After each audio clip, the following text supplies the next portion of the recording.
Ola de novo, estamos xa de volta en tempo de entrevista para seguir analizando a actualidade local. Hoxe facémolo na compañía da concelleira do PP, da primeira tenente de alcalde, Reyes Leis. Boa noite, benvida. Hola, boa noite. Estamos a vivir unhas semanas intensas no Pazo de Raxoi, e máis dende a fin da semana, despois do nomeamento de Paula Prado como voceira do PPDG, todos estamos á espera de movimentos. Non sei se vostedes xa teñen máis datos de cando se van a producirse e que se producen finalmente. Pois a verdade é que non temos máis que a información que nos trasladou o alcalde, que falou en medios, non temos directamente ninguna outra información intensa hasta ser, non só por os motivos polos que apuntas, porque as asendas seguen hasta tremendamente cheas de eventos e de actividades para que a cidade siga funcionando perfectamente. Víamos hoxe precisamente unha desas actividades do Goberno, unha reunión na que participaba Ángel Currás, que recibía no seu despacho do Pazo de Raxoi a agrupación folclórica Colexiata de Sar, e, chamaba un pouco a atención que nesa reunión participaran tantos concelleiros, cando realmente non era un tema, demasiado importante, non era unha recepción máis, e, sen embargo, aliviamos a Juan de la Fuente, a Fran Noia, sobre todo, o que máis chamaba a atención, a presenza de María Castelao e Adrián Varela. Non sei se que somos mal pensados os xornalistas ou se quería transmitir esa imaxe de unidade. Pois a verdade é que é unha reunión dentro da toda a normalidade, porque ao mellor chamamos a atención que haxan tantos concelleiros, pero que hai moitas reunións con colectivos da cidade que non son convocadas nos medios, e segue a haber este número de concelleiros e concelleiros de todo tipo. Pois tamén está María Castelao, Adrián, Albino ou Amelia ou calquera dos do grupo, non?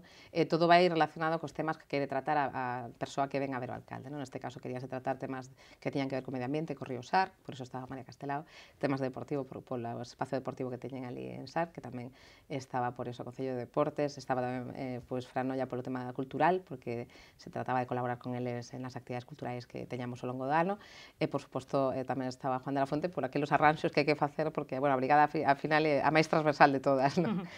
O sea, que non era unha reunión para a foto. Non, para nada, non. Era unha reunión que tocaba ser, sempre se fai así, se lle pregunta a xente que ven a ver o alcalde cales son os temas que quere tratar, e para axilizar e facer que a reunión sexa máis productiva, convocase os concelleiros que teñen que tocar eses temas para poder solventalos o antes posible. En todo caso, está o goberno local máis unido hoxe que o venres pasado, que antes dese nomeamento de Paula Prado?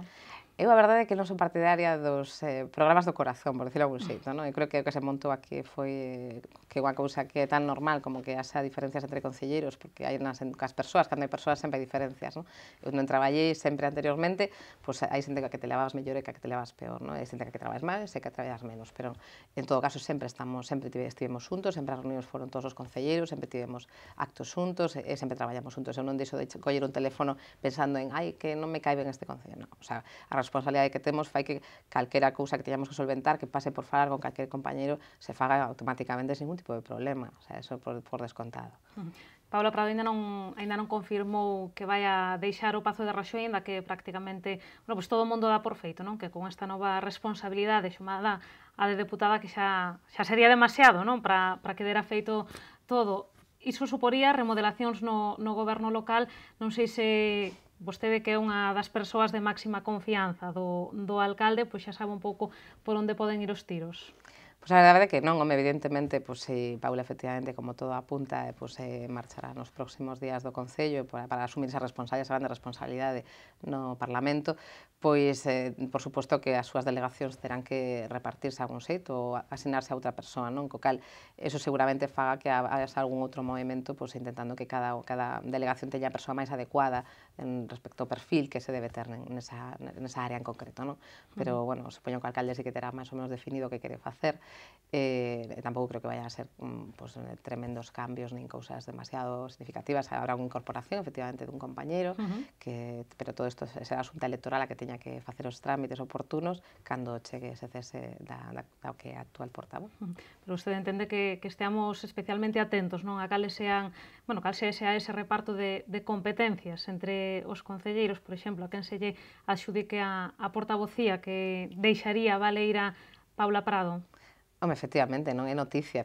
O goberno da cidade é algo que ten que preocupar efectivamente a cidade porque ten que ser o mellor goberno para a cidade, non? Ángel Currás eu creo que é unha persona moi sensata, moi comedida, moi tranquila, e que estará a ter pois, esos momentos de tranquilidade para precisamente pensar cales son as mellores persoas para levar que responsabilidades de futuro de cara aos 2 anos e medio que quedan de legislatura e intentar resolventar da mellor maneira posible, porque tamén é verdade que xa temos a experiencia do ano e medio que levamos anteriormente, co cal pois sí que saberá tamén quen leva mellor unha área ou se algún pois, cree que non que estaría mellor noutro departamento, porque supoño que tamén haberá compañeros que lle están a trasladar ao alcalde que preferirían ter algunha outra responsabilidade en lugar da que teñen, polos motivos que sexa ou simplemente porque pois, creen que poden facelo mellor noutro lado. Non? No seu caso? Pois no meu caso, algún cambio? Non, a verdade é que estou moi contenta, creo que nese sentido, pois, cando Gerardo Condorra pensou que eu podía levar a parte de turismo e economía, a verdade é que fui a primeira sorprendida, pero gustame moito, creo que é un reto moi bonito e que realmente é unha responsabilidade tremenda, non? Levar o turismo á capital de Galicia, además o referente turístico de Galicia, pois, dende logo é un reto moi bonito, pero tamén é verdade que eu estou moi cómoda e de momento, pois, quero quedar aquí de momento. Sumando a portavocía, podería ser ou non? Eu creo que non, que a portavocía terá que tocarlle. Eu xa teño a primeira tenencia de alcaldía, que bueno, supoño que seguirá igual, non o sei, pero a portavocía creo que hai compañeros que están moi preparados para ser portavoces e que además hai varios, co cal eu creo que se pode facer unha portavocía ou incluso varias, dependendo un pouco da situación. Nas últimas semanas, nas habituais roldas da Xunta de Goberno, na ausencia de Paula Prado, era María Castelao a que ofrecía esa rolda de prensa. Sería tamén un xesto, tendo en conta que María Castelao, bueno, pues todos sabemos que estaba máis próxima, digamos, a Paula Prado. Poderían ir por aí aos tiros ou non teñen idea? A verdade é que, sonche sincera, non teño nin idea de por onde van a ir os tiros, non? Ela era, efectivamente, a sustituta da portavoz, eu era a portavoz asunda, quero dicir, había tamén varias portavocías, pero non teño nin idea se vai haber cambios nese sentido ou se vai simplemente a sustituir a portavoz originaria e despois vai se manter como estaba ou vai se tamén a sustituir o suplente, non? Eso tamén dependerá en base a esa reestructuración e as novas competencias que lle dé a cada un e o tempo que podáis por cada un para poder preparar, porque eu creo que o portavoz tamén ten que ter moito tempo para poder estudar ben os temas dos que ten que dar conta, bueno, estar moi o día e estar moi presente en Raxoi, non? Teñolle que preguntar tamén un pouco polo significado do nomeamento de Paula Prado como voceira do PPDG, porque sabe vostede que hai interpretacións para todos os gustos, non? Hai quen considera que é un premio para Paula Prado por parte do presidente Alberto Núñez Feijóo, pero tamén hai quen o interpreta de outro xeito.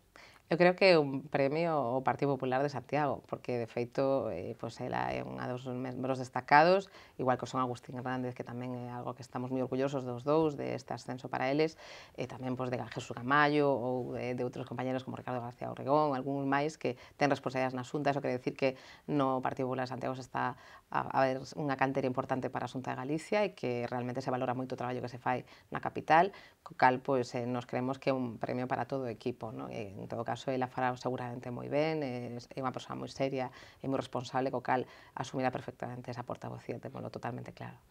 Bueno, insistía vostede en que o goberno local segue a traballar, temos un reto por diante, que é a aprobación dos orzamentos. Xa víamos hoxe na xenda para mañá, na xenda dos medios para mañá, que se reincorpora a concelleira Cecilia Sierra, que prácticamente non tivo tempo nin de recuperarse, non? Desa segunda maternidade. E, bueno, non sei se traballan coa intención de que finalmente se aproben neste mes, vayan a pleno este mes, é un pouco precipitado, quizáis, ou non? Eu me imagino que irán a un pleno extraordinario, porque para o pleno deste mes, que a vindeira semana, non creo que dé tempo, non? Creo que xa estamos fora de prazo, porque teria que haber unha comisión previa, non a pudo haber, evidentemente a situación de Cecilia acaba de dar a luz hai escasos días, eu son a primeira sorprendida que se incorpore esa mañá, ten moitas ganas de entrar a traballar, eu falei con ela esta mañá, estaba moi ilusionada por presentar os orzamentos, leva moitos meses traballando con eles, constame que na situación na que ela estaba pois, a punto de dar a luz pois, moitas horas, incluso algún disgusto de saúde, de algún susto que tivo, precisamente polos tres e pola situación de traballar domingos, sábados, noites, de todo para poder sacalos adiante o antes posible e intentar contentar a todos, que é moi difícil, de feito ningún estamos contentos, o sea, sería un problema que algún estuviera contento porque a verdade é que estaría facendo mal, non? É realmente unha situación moi delicada levar unha concellería como a dela neste momento, na que non hai cartos, na que hai que asumir a responsabilidade de ver a onde se derivan esos cartos, xunto co alcalde, por suposto, todos imos a menos, todos menguamos no presuposto, co cal evidentemente non estamos contentos, pero entendemos que a situación é de crise, hai que priorizar a atención social, intentar tamén que se faga máis emprego, e a parte económica, o turismo tamén intenta manter as cifras nas que estábamos para non endañar o que é a promoción internacional, pero evidentemente todos querían ter moito máis presuposto do que ten, e Cecilia mañá dará-vos un pouco un adianto do que será o orzamento de 2013. Xa di vostede que non está especialmente contenta co que lle toca, como ningún dos seus compañeiros nestes tempos de recortes por todos os lados, pero, non sei se xa sabe un pouco de que partidas vai dispor vostede na súa concellería, se lle vai permitir levar a cabo os proxectos que poida ter en mente. A verdade é que, máis ben, o que fixemos foi unha petición previa do que creíamos que poderíamos facer este ano, sensata, por suposto, nos tempos nos que estamos, basándose nesas peticións, a concelleira e o alcalde revisaron todo e decidiron para que proxectos se daba este ano, para cales que podían quedar para 2014, porque todos espera que a situación será mellor, este ano hai que asumir a débeda que tiña Emuvisa, que é un palo importante para o orzamento, algunha sentenza tamén, como a do Peleteiro, que foi tamén unha mala xestión do goberno anterior, que temos que pagar e facernos responsables dela, faltaría menos que o goberno non pode ser por cores, é un goberno local que ten que responder da súa responsabilidade da xestión.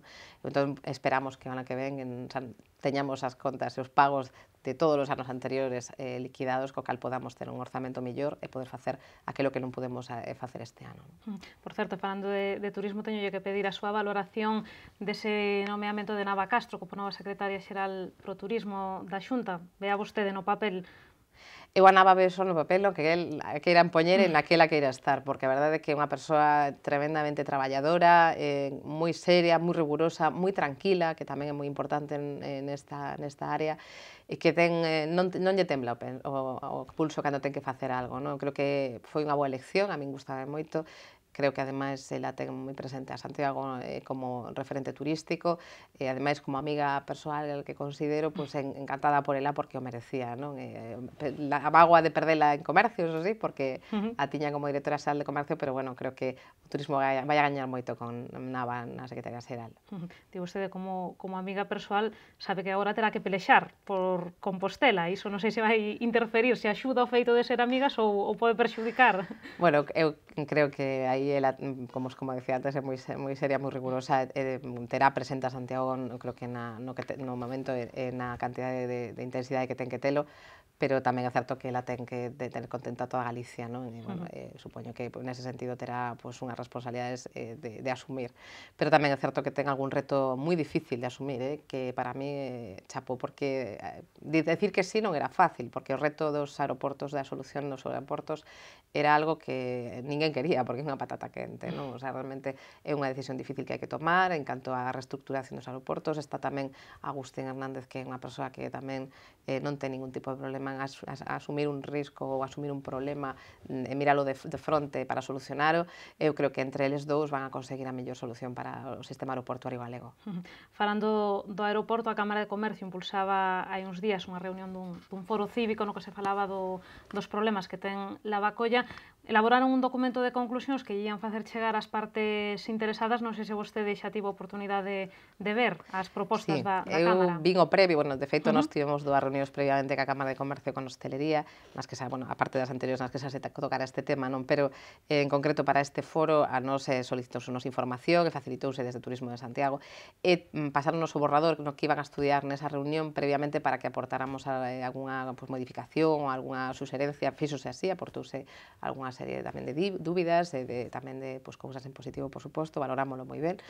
A posteriori recibimos as conclusións que máis ou menos iban na mesma liña que iba o borrador anterior, co cal, sí que sabemos que se trasladará a Xunta de Galicia e, nos encantados de axudar no que se poida clarificar e axudar ao aeroporto de Lavacolla no que poidamos. E xa a nivel do Concello, cales van ser as peticións que se lle formulen á Xunta para dunha vez acabar ca guerra aeroportuaria para conseguir facerlle fronte ao porto, porque está claro que Lavacolla segue perdendo pasaxeiros, os outros aeroportos galegos tamén, e o porto non se sabe xa onde terá o límite, ademais, roubando pasaxeiros galegos, 800.000 galegos viaxaron ano pasado dende a terminal lusa, para facer pensar, non? Efectivamente, non? Eu creo que xa comentaba fai uns días, fai como 6 anos o Porto tivo un plan estratégico precisamente buscando o que acadaron agora.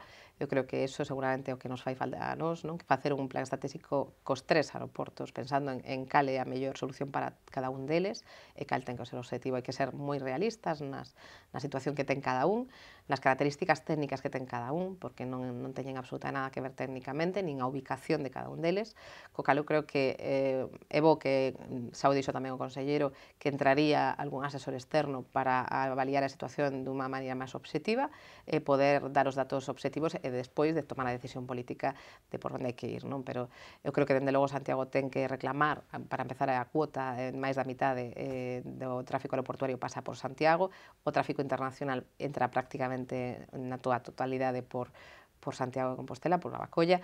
A parte técnica, evidentemente, a Terminal Nova e a pista de Santiago teñen unhas características que é operativo 24 horas, ten unha capacidade para uns tipos de avións que non teñen os outros aeroportos e, ademais, teñen un sistema que permite aterrar, como todo o mundo sabe, en unhas condicións de visibilidade prácticamente nula, co cal técnicamente temos unha vantaxe importante, non? E creo que hai que pensar en grande, en pensar nas solucións para todos, que ademais non é Santiago solo, Santiago ten unha masa crítica moi importante que todo que a comarca e ata a Villa García ou incluso ata Lugo, que moitas veces eles dinos que evidentemente cando en Santiago vais ao turismo un 10%, en Lugo vais a un 20%. Eles son conscientes de que a promoción turística ten que pasar por promocionar o Camiño de Santiago, e Santiago como marca recoñecida, por decirlo algún xeito, a Coca-Cola, pero despois, por suposto, que non somos os primeiros que unha vez que chegan aquí os turistas recomendámosles que se desplacen por toda Galiza a coñecer as maravillas que temos en todos os rincóns. E dende o Concello, que se pode facer para que Lavacolla recupere un pouco?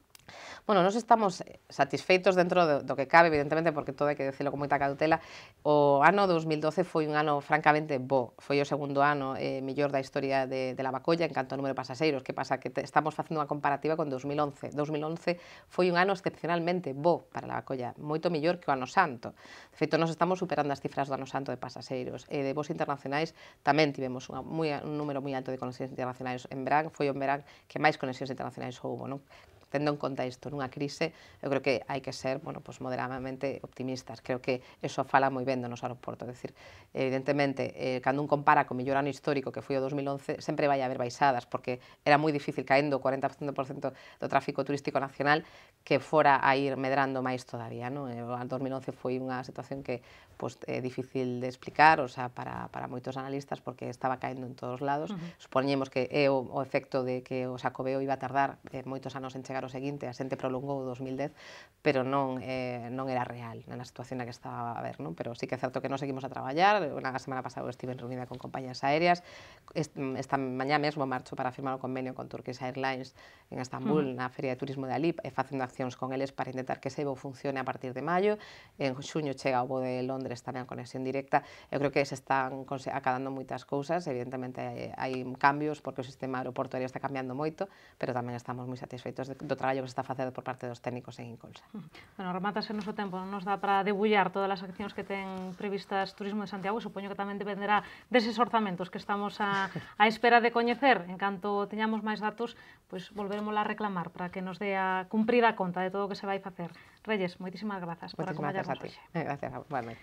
Pois ata aquí chegou o noso tempo para este preguntoiro. Recoméndolles cada día, hoxe tamén, que sigan informados a través de Radio Obradoiro, da páxina web del Correo Gallego de Galicia hoxe e tamén do xornal El Correo Gallego. Vémonos mañá con máis novas a partir das 8:15 da tarde. Grazas por estaren aí.